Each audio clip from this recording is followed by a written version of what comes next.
안녕하세요. 공부하는 의사 손정식입니다. 오늘은 노인 환자 치료 기본 원칙 Less is more에 대한 세 번째 내용을 말씀드리겠습니다. 경구 또는 튜브 피딩이 가능한 환자는 스트레스 얼서 프로필락시스가 필요 없습니다. 상부 위장관 출혈의 증거가 없으면 H2 블러커가 적당합니다. 과거에는 ICU 입원 환자는 관행적으로 스트레스 얼서 프로필락시스를 했었습니다. 그런데 메타아날리시스 결과 엔테랄 뉴트리션이 가능한 환자는 스트레스 얼서 프로필락시스가 필요 없었습니다. PPI를 사용하는 스트레스 얼서 프로필락시스는 뉴모니아, 클로스트리디움 감염, 데스 위험을 높일 수 있다라는 결과가 있었습니다. SUP-ICU 트라이얼이 시행되었습니다. 스트레스 얼서 프로필락시스 인 더 인텐시브 케어 유닛 트라이얼입니다. 위장관 출혈의 위험이 있는 ICU 환자를 대상으로 판토포라졸 예방적 사용의 효과를 본 RCT입니다. 이 RCT에서는 플라시보군과 판토포라졸군을 비교했는데 90일째 사망률의 차이는 없었습니다. 90일째 사망률은 판토포라졸군에서 31.1%, 플라시보군에서 30.4%였는데 서브그룹 아날리시스에서 SAPS2 스코어가 53점을 넘는 경우, 즉 예측 인하스피탈 모탈리티가 50% 이상인 군에서는 판토포라졸 군에서 90일째 사망률이 높은 경향성을 보여주었습니다. 임상적으로 유의한 위장관 출혈은 판토포라졸 군에서 조금 더 낮게 발생했는데요. 판토포라졸 군에서 2.5% 발생하였고 플라시보 군에서 4.2% 발생해서 임상적으로 유의한 위장관 출혈은 판토포라졸군이 조금 더 적었습니다. 애니제임에 발표된 연구 결과 그림을 보겠습니다. GI 블리딩 리스크 팩터를 가진 ICU 환자를 대상으로 판토포라졸 40mg QD군과 플라시보군을 랜더마이제이션 했습니다. 90일째 사망률은 판토포라졸군에서 31.1%, 플라시보군에서 30.4%였습니다. 클리니컬리 임포턴트 GI 블리딩은 판토포라졸군에서 2.5%, 플라시보군에서 4.2%였습니다. 다만 서브그룹 아날리시스에서 SAPS2 스코어가 53점이 넘는 중증도가 있는 군에서는 판토포라졸군보다 플라시보군의 사망률이 더 낮게 발생하였습니다. 통계적 유의성은 아니었지만은 경향성을 보여주었습니다. 다음에 RC2로는 펩틱 랜더마이즈드 클리니컬 트라이얼이 있습니다. 인베이시브 메카니컬 벤틸레이션을 받는 ICU 환자를 대상으로 스트레스 얼서 프로필락시스로 PPI와 H2 블러커를 비교한 연구입니다. 평균 나이 58세이면서 ICU에서 벤틸레이터를 달고 있는 환자들을 대상으로 PPI 사용군과 H2 블러커 사용군을 비교했습니다. 프라이머리 엔드포인트인 90일 전체 사망률을 비교했을 때 PPI 사용군이 18.3%였고 H2 블러커군이 17.5%였습니다. 클리니컬리 임포턴트 어퍼 GI 블리딩은 PPI군이 1.3%, H2 블러커군이 1.8%였습니다. 다만 카디악 서저리 후에 입원한 환자의 경우에는 90일 모탈리티가 PPI군이 조금 더 높게 나타났습니다. 이득과 해를 비교해보면 PPI를 스트레스 얼서 프로필락시스의 기본 전략으로 사용하면 GI 블리딩 출혈 비율은 낮아졌습니다. 보면 1.3%와 1.8%로 약 0.5% 절대 위험도가 감소하는 효과가 있었습니다. 다만 90일 병원 사망률의 경우는 H2 블러커에 비해 통계적으로 유의하진 않지만은 PPI군이 0.8% 정도 높게 나타났습니다. 따라서 올코즈 모탈리티가 통계적으로 유의하게 차지는 차이가 나타나진 않았지만은 H2 블러커군이 조금 더 좋은 면이 있었기 때문에 ICU에서 스트레스 궤양의 기본 전략으로 H2 블러커를 더 사용할 것을 권한다는 결론이 내려졌습니다. 다만 PPI 부분 상부 위장관의 출혈의 증거가 있는 환자에서는 더 우선되게 사용할 수가 있겠습니다. 결론적으로는 메카니컬 벤틸레이션, 코아귤로패 시, 메이저번이 30% 이상 스킨 에리어를 차지할 정도의 메이저번이 있는 경우는 스트레스 얼서 프로필락시스가 필요한데 이럴 경우에도 H2 블로커를 우선적으로 고려할 수 있습니다. 다만 GI 블리딩이 의심이 되면 PPI를 사용할 수 있겠습니다. 과거에는 유모니아나 sepsis 등으로 ICU에 입원하고 MPO 상태인 환자의 경우 칼로리나 플로테인을 충분하게 투여하는 것이 환자 예후에 도움이 될 수도 있겠다라는 생각이 있었습니다.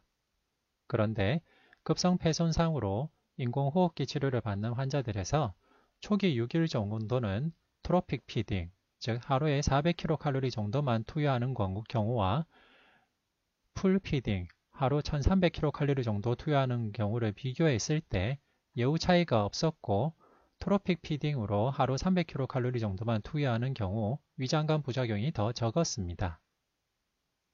그리고 ICU 입원 48시간 이내에 TPN을 조기에 시작하는 군과 ICU 입원 8일 이내에는 TPN을 시작하지 않고 레이트하게 이니시에이션하는 군을 비교했을 때 의외로 ICU 입원 8일 이내에는 TPN을 시작하지 않는 레이트 이니시에이션의 군이 더 빨리 회복하고 화병증이 적었다라는 연구가 있습니다.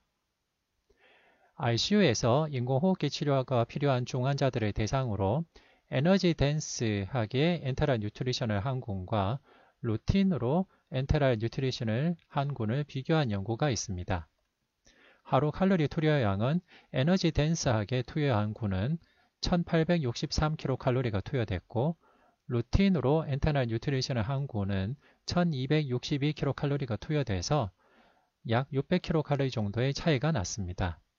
그런데 90일 사망률은 차이가 없었습니다. 에너지 댄스한 군은 26.8% 사망률이었고 루틴군은 25.7%였습니다. 그리고 에너지 댄스하게 엔테랄 뉴트리션을 한 군이 인슐린 필요성이 더 증가하고 더 많은 구토, 더 많은 위장염물들의 부작용이 있었습니다. 따라서 기존의 생각과는 다르게 유모니아나 sepsis 등으로 ICU 케어나 벤틸레이터 케어를 받는 환자들에게 초기부터 너무 적극적으로 피딩을 하고 칼로리 투여를 하고 TPN을 하는 것이 의외로 별다른 도움이 되지 않고 부작용이 있을 수 있다라는 개념을 받아들여야 되겠습니다. septic shock에서 혈압 조절 목표는 mean arterial pressure 65mHg 이상입니다. mean arterial pressure를 정확하게 계산하기 위해서는 SBP와 DBP를 정확하게 측정해야 됩니다. 따라서 DBP를 정확하게 측정하기 힘든 세팅에서는 SBP-GO를 유용하게 쓸 수 있는데요. 일반적으로 90mHg 이상을 생각하면 되겠습니다. 과거에 시행된 RCT에서 septic-shock 환자 치료에서 mean arterial pressure 목표를 80에서 85mHg로 하는 것과 65에서 70mHg로 하는 것 군의 예후 차이를 본 연구가 있었습니다.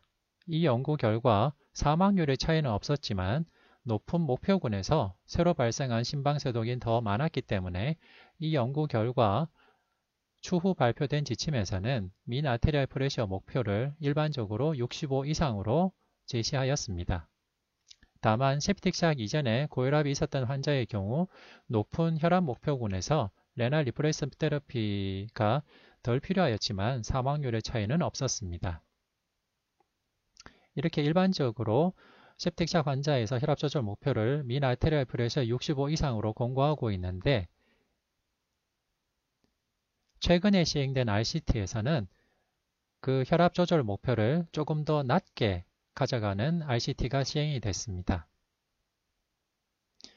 혈압 조절 목표를 조금 더 낮게 가져가는 주된 이유는 베소프레서, 즉 혈압을 올리는 승합제 사용을 좀 줄이는 것이 예후에 도움이 될 가능성이 있기 때문입니다. 이 RCT는 65세 이상의 혈관 확장 쇼크를 가진 ICU 환자를 대상으로 일반적인 치료군, 임상의 재량에 따른 전통적인 혈압 조절 목표를 가진 군과 퍼미시브 하이포텐전 군, 민 아테리얼 프레셔를 60에서 65 사이 정도로 목표로 하는 군을 비교하였습니다. 그런데 민 아테리얼 프레셔 목표를 60에서 65 mHg를 목표로 퍼미시브 하이포텐전 군에서 잡기는 했지만은 실제로는 민 아테리얼 프레셔가 퍼미시브 하이포텐전 군에서는 66.72였고 일반적인 치료군에서는 72.6이었습니다. 하지만 이 연구의 기존 예상대로 퍼미시브 하이포텐션 군은 일반적인 치료군에 비해 베소프레서, 승합제 노출이 더 적었는데요. 메디안 듀레이션으로도 퍼미시브 하이포텐션 군에서 33시간 승합제를 사용했고 일반적인 치료군에서 38시간 승합제를 사용했습니다. 그리고 노로에피네프린 이퀴벌런트 도즈의 메디안도 퍼미시브 하이포텐션 군에서는 17.7mg 사용이 됐고 일반적인 치료군에서는 26.4mg이 사용이 됐습니다. 프라이머리 엔드포인트인 90일 사망률은 차이가 없었는데 실제적인 숫자는 퍼미시브 하이포텐션 군의 90일 사망률은 41%, 일반적인 치료군의 90일 사망률은 43.8%였습니다. 숫자적으로는 약간 차이 났지만 통계적 유의성은 없었는데요. 그런데 미리 지정된 베이스라인 변수 보정한 90일 사망률의 오주 레이쇼는 퍼미시브 하이포텐전 군이 조금 더 적게 나타났습니다. 따라서 낮은 민 아테리얼 프레셔를 목표로 삼아도 사망률, 신장기능, 호흡기능, ICU 치료기간 또는 90일 커그니티브 아웃컴 결과에 통계적으로 유의한 영향이 없었습니다. 그리고 90일 사망률은 통계적 유의성은 없었지만은 퍼미시브 하이포텐션 군에서 조금 더 유리하게 나타났습니다. 그래서 이 연구 결과를 보면 현재 septic샷 환자의 혈압 조절 목표로 민 아테리얼 프레셔 65 정도면 충분하게 환자의 치료 목표를 달성할 수 있다라고 볼 수 있겠습니다.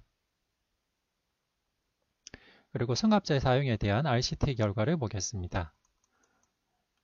septic샷 치료에서 승합제로는 노르에피네프린을 1차로 사용하는 것을 권고합니다. SOAP2 연구에서 퍼스트라인 승합제로 노르에피네프린을 사용하는 경우와 도파민을 사용한 경우를 비교했습니다. SOAP2 연구에서는 퍼스트라인 승합제로 노르에피네프린을 사용한 군과 도파민을 사용한 군의 사망률을 비교했을 때 사망률의 차이는 없었지만 도파민 사용군이 부정맥 발생 등의 부작용이 더 많이 발생하였습니다. 따라서 이 연구 이후로는 septic샷 치료에 퍼스트라인 승합제로 노르에피네프린을 권고하게 되었습니다. 그리고 이후에 시행된 RCT에서 노르에피네프린을 1차로 사용한 뒤에 추가로 2차로 바소프레신을 사용할 경우 노르에피네프린 스페어링 이펙트가 있었다라는 연구가 있었고 그리고 노르에피네프린으로 혈압 조절이 잘 되지 않을 경우 안지오텐신2를 추가로 투여할 때 혈압 조절을 더 잘할 수 있다라는 연구도 발표가 되었습니다. septic샷에서 노르에피네프린을 언제 사용하는 것이 좋을까에 대한 RCT 연구 결과도 있었습니다. 기존의 일반적인 통념에서는 수액을 충분히 투여한 다음에도 혈압이 호전이 되지 않으면 노르에피네프린을 투여하는 것이 기존의 통념이었는데요. 센서 트라이얼은 septic샷 환자, 즉 하이포텐전을 동반한 sep시스 환자를 대상으로 플루이드가 들어가면서 처음부터 4mg 노르에피네프린을 250ml 5% DW에 믹스해서 약 13ml/h로 거의 플루이드가 들어갈 때 처음부터 투여하는 군과 기존의 전통적인 방법으로 투여하는 군을 비교했습니다. 이 전통적인 방법으로 투여하는 컨트롤 군으로서는 블라인딩을 위해서 처음에는 덱스트로즈 워터를 블라인딩하게 투여했습니다.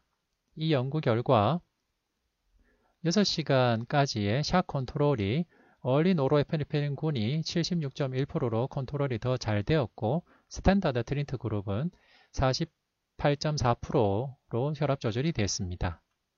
28일 모탈리티도 얼리 노르에피네프린군이 15.5%였고 스탠다드 트리트먼트 그룹은 21.9%로 통계적으로 유의하진 않지만은 조기에 노르에피네프린을 투여하는 군에서 28일 모탈리티가 더 적게 나타났습니다.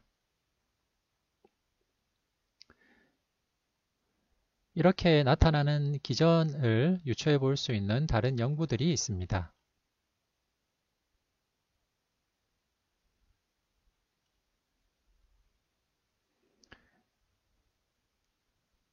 프로펜시티 스코어 베이스드 아날리시스, 즉 관찰 연구 결과 프로펜시티 스코어로 매칭한 관찰 연구 결과 매우 초기에 승합제를 사용하는 것이 안전하고 폐혈성 쇼크를 소생시키기 위한 수액의 양을 더 적게 쓸 수 있고 더 나은 임상 결과로 이어질 수 있다라는 관찰 연구 결과가 있었습니다. 즉 베소프레서 펄스트라인 베소프레서로 노르에피네프린을 조기에 사용하면 플루이드를 더 적게 투여해도 되고 도리어 어큐트 키드니 인저리가 더 이렇게 플루이드를 적게 투여함에도 불구하고 어큐트 키드니 인저리가 더 많이 발생하진 않고 더 좋은 예후를 보였다는 연구입니다. 즉 기존의 관점처럼 플루이드를 로딩한 다음에도 혈압 조절이 되지 않을 때 노르에피네프린을 투여한다면 베이스라인에 플루이드 볼루스로 들어가는 수액량이 너무 많아지게 됩니다. 그러면 볼루스 플루이드 양이 많아짐에 따라서 부종이 발생하고 그에 따른 합병증이 생길 가능성이 있습니다. 이런 전통적인 관점 대신에 초기부터 노르에피네프린을 사용하게 되면 플루이드 투여 용량이 더 적어도 조절이 되게 되고 그것이 최종적으로 어큐트 키드니 인저리를 더 유발시키지 않으면서 환자의 예후를 호전시키는 좋은 결과를 보여주었습니다. septic샷 환자에서 1차로 노르에피네프린을 투여하도 혈압 조절이 충분하게 되지 않을 경우 2차 약으로 바소프레신을 고려할 수가 있습니다. 베니시 더블 블라인드 랜드마이즈드 클리니컬 트라이얼은 ICU에 입원한 septic샷 환자를 대상으로 처음에 베이스라인으로 노르에피네프린을 투여하고 그 다음 과정으로 바소프레신을 투여하거나 아니면 노르에피네프린을 더 증량하는 두 가지 군을 비교했습니다. 이 연구 결과 초기에 바소프레신을 애드온 할 경우 혈압을 유지하고 노르에피네프린 요구량이 감소하고 신장대체요법의 감소 효과가 있었다라는 연구가 있었습니다. 그리고 VASST 연구가 있었습니다. VASST 연구는 septic샷으로 이미 최소 5마이크로그램의 노르에피네프린을 투여받고 있는 환자를 대상으로 저용량 바스포레신을 투여하는 군과 노르에피네프린을 조금 더 증량하는 군으로 배정해서 비교한 연구입니다. 28일 모탈리티는 베이스라인 노르에피네프린에다가 바소프레신을 추가로 투여한 군의 28일 모탈리티는 35.4%, 노르에피네프린을 더 증량한 군의 28일 모탈리티는 39.3%였고 90일 모탈리티로는 바소프레신을 애드온한 군의 90일 모탈리티는 43.9%, 노르에피네프린을 더 증량한 군의 90일 모탈리티는 49.6%였습니다. 연구 결과 통계적으로 유의하지는 않지만은 저용량의 노르에피네프린 투여로도 혈압 조절이 잘 되지 않을 때는 노르에피네프린 용량을 더 많이 증량하기보다는 바소프레신을 애드온하는 것이 더 효과가 있을 가능성이 있다를 보여주었습니다. 즉, 저용량 노르에피네프린으로 치료 중인 폐혈성 쇼크 환자에서 저용량 바소프레신은 노르에피네프린 용량 증가와 비교해서 사망률을 감소시키지는 않았습니다. 좀 덜 위중한 폐혈성 쇼크 환자에서는 바소프레신군이 노르에피네프린군에 비해 28일째 사망률이 낮았습니다.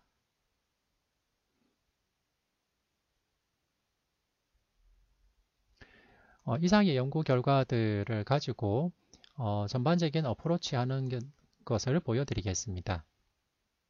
이 그림은 septic샥 환자를 컨트롤할 때 전통적인 접근법입니다. 전통적인 접근법으로는 septic샥 환자를 가능한 조기에 발견해서 브로드 스펙트럼 안티를 투여하고 처음에 플루이드를 먼저 투여하게 됩니다. 플루이드를 투여한 뒤에도 환자의 BP가 조절이 되지 않으면 그 다음 노르에피네프린을 애드하고 그 다음 노르에피네프린을 증량했는데도 혈압 조절이 되지 않으면 바소프레신을 투여하고 그 다음 도프타민을 투여하고 나중에는 에피네프린까지 투여하는 이런 과정을 겪게 되고 스테로이드도 환자의 상태가 중해지면 사용하는 개념입니다. 이것이 과거 전통적으로 시행하던 septic샥 환자의 관리입니다. 즉, 안티를 투여하고 플루이드 로딩을 한 다음에 그래도 조절이 안 되면 성합제를 하나씩 증량, 추가하고 환자 상태가 중해졌을 때 스테로이드를 투여하는 방법입니다. 그런데 이렇게 접근할 경우 디지즈 시비리티를 따라가면서 리서시테이션 에포트가 증가하기는 하지만은 결국 디지즈가 악화되는 속도를 따라잡지 못하고 디지즈가 악화됨에 따라서 리서시테이션 에포트만 따라가는 정도밖에 되지 못해서 결과적으로는 환자 상태가 호전되지 못하고 악화되는 경과를 가지게 될 수 있습니다. 그런데 만약 디지즈 시비리티가 처음에 심할 때 좀 더 조기에 리서시테이션 에포트를 많이 해서 초기에 디지즈 시비리티가 악화되는 것을 막게 된다면 그 뒤에 디지즈 시비리티가 서서히 호전됨에 따라서 환자가 서서히 좋아지는 경과를 갈 수가 있습니다. 이런 경우에는 가능한 초기에 리서시테이션 에포트, 즉 노르에피네프린의 적극적인 사용 등을 통해서 가능한 초기에 승합제를 사용하는 등의 노력을 하고 환자 상태가 호전됨에 따라서 디에스컬레이션을 해서 거기에 맞게 승합제 도주도 줄이고 플루이드도 줄이는 이런 선순환이 이루어질 수가 있습니다. 근데 만약 조금 더 초기에 더 강력한 접근을 한다면, 즉 septic샥 환자에서 아주 초기부터 노르에피네프린을 적극적으로 사용하는 등의 적극적인 대응을 한다면 디지즈 시비리티가 더 나빠지기 전에 환자를 컨트롤하고 조금 더 초기에 환자의 시비리티가 호전이 되면서 디에스컬레이션 페이지가 더 길어지는 더 좋은 선순환을 만들어낼 수 있다라는 개념입니다. 즉, Accelerated Goal Direct Therapy의 개념인데요.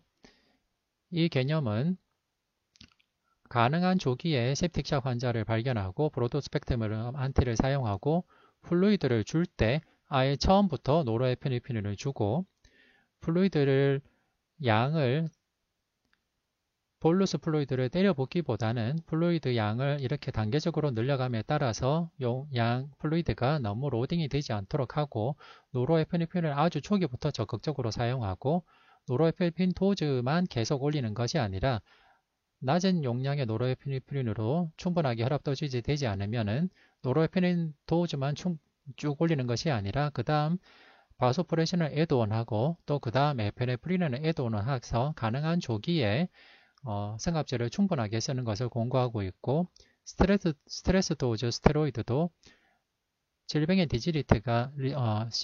시비리티가 너무 심해지지 않는 비교적 초기 단계부터 사용하는 것을 권하는 개념입니다. 기존의 연구 결과 Accelerated Goal Direct Therapy 이렇게 가능한 초기부터 가능한 조기에 승합제를 사용하고 플루이드가 너무 로딩이 되지 않도록 하고 엠페릭 안티를 아주 초기부터 사용하는 이 치료적인 접근법이 지금까지 시행된 연구 결과 septic샥 환자의 더 좋은 예후와 관련이 있었습니다. 지금까지 나온 연구 결과들을 정리한 표입니다. 먼저 septic샥 환자의 치료를 더 옵티마이제이션 시키고 더 좋은 예후를 갖기 위해서는 가능한 환자를 조기에 발견하고 조기에 브로드 스펙트럼 안티를 투여해야 됩니다. 그리고 초기부터 노르에피네프린 같은 승합제를 사용하고 플루이드는 콜로이드나 크리스탈로이드를 사용하는데 일반적으로 크리스탈로이드를 우선적으로 사용하고 스타치 같은 경우에는 나쁜 결과를 보여주었기 때문에 더 이상 권고가 되지 않습니다. 그리고 노말 셀라이드를 로딩해서 하이 클로라이드를 만드는 것은 가능한 피하도록 해서 크리스탈로이드로는 밸런스드 크리스탈로이드, 즉 하트만 솔루션이나 플라즈마 솔루션 같은 것을 조금 더 권고하고 있습니다. 그리고 과거에 권고되던 얼리골 다이렉티드 테러피는 최근 연구 결과 더 좋은 여유를 보여주지 못하기 때문에 얼리골 다이렉트 테러피에 따른 플루이드 볼루스, 즉 kg당 30ml 정도의 아주 많은 볼루스 플루이드는 더 이상 권고되지 않습니다. 그리고 적절한 인슐린 치료를 해서 혈당 조절을 하는데 최근에는 ICU 환자의 혈당 조절 목표로 약 140에서 180 정도 유지하는 것을 권고하고 있습니다. 과거에는 혈당을 더 적극적으로 조절하면 더 좋은 예후가 있을 것이라는 예상이 있었지만은 그렇게 혈당을 더 적극적으로 조절한 결과 좋은 예후는 나타나지 않았고 저혈당 위험만 더 증가했기 때문에 최근 여러 지침에서는 ICU 환자의 혈당 조절 목표로 일반적으로 블러드 글루코즈 140에서 180 사이를 권고하고 있습니다. 그리고 벤틸레이터를 단 환자의 경우에는 세데이션을 시키는데 이때 너무 딥 세데이션을 하면 환자의 나쁜 예후와 관련이 있기 때문에 가능한 최근에는 너무 딥 세데이션을 하지 않고 중간중간에 환자의 멘탈을 깨우는 쪽으로 권고하고 있습니다. 그리고 벤틸레이터도 타이달 볼륨도 줄이고 알베올라 프레셔도 가능한 적은 렁 프로텍티브 벤틸레이션을 권고하고 있습니다. 네, 이상 뉴모니아와 sepsis, septic샥 환자의 관리에 대한 최근 연구 결과들을 말씀드렸습니다. 다시 한번 결론을 말씀드리면 기존의 전통적인 관점이든 초기에 플루이드 볼루스를 많이 주고 플루이드 볼루스 후에도 혈압이 조절되지 않으면 그 다음 승합제를 노르에피네프린을 주고 노르에피네프린을 꽤 많은 도즈를 썼는데도 혈압 조절이 안 되면 그 다음 바소프레신이나 도부타민을 쓰는 이런 전통적인 관점은 나쁜 예후와 관련이 있었습니다. 그래서 최근 연구 결과를 보여주는 이 개념은 Accelerated Goal Directed Therapy고 가능한 초기에 septis, septic-샥 환자를 발견해서 브로드 스펙트럼 안티를 사용하고 인펙션 포커스를 컨트롤하고 플루이드를 줄 때 처음에는 플루이드의 반응을 봐가면서 단계적으로 주고 아주 초기부터 노르에피네프린을 투여하고 노르에피네프린 도즈만 막 올리기보다는 낮은 강도, 낮은 도즈의 노르에피네프린 혈압 조절이 되지 않으면 비교적 조기에 세컨더리 승합제로 바소프레신을 투여하는 이런 악셀레레이티드 골 다이렉트드 테러피가 조금 더 좋은 예후와 관련이 있었습니다.